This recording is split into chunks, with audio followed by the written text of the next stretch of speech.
Swami, today everyone speaks of free will. Do we really have free will?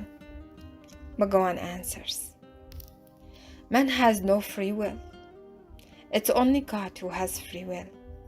Being a slave to the senses, how can you claim you have free will?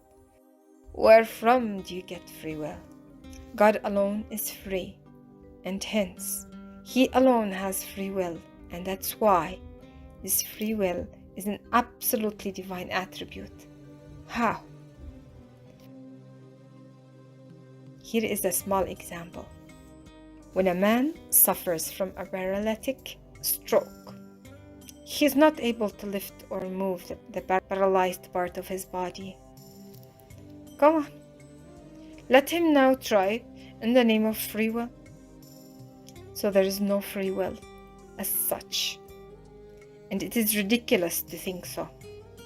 There's no meaning in the claim.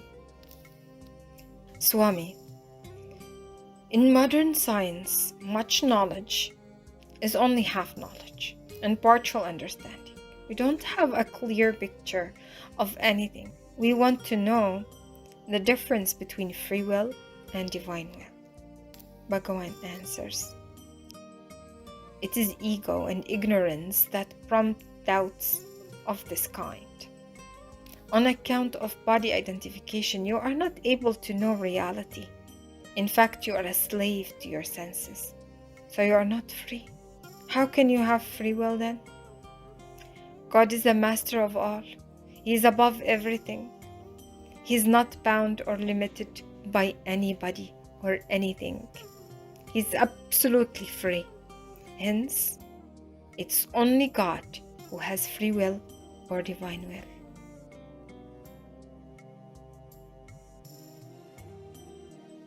Today, everyone thinks that he has free will, enabling him to do anything of his choice, and that he can decide anything in the name of his free will.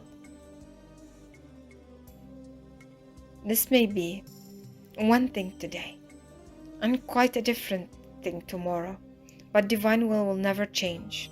While exercising your free will, you may succeed or fail, win or lose.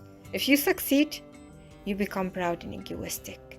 If you fail, you become frustrated and disappointed.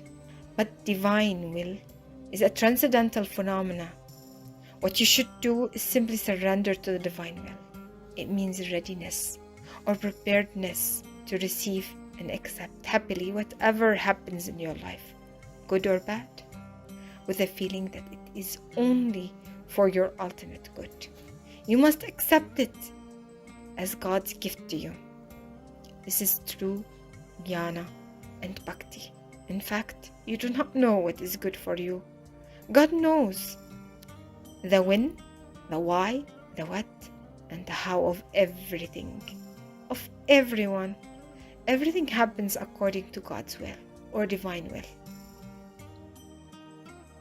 If you know and sincerely believe this, you will never be elated, egoistic, proud, frustrated, depressed, and disappointed once you have surrendered truly to the divine will. Divine will is present in the use of conscience, reminding you of your responsibility.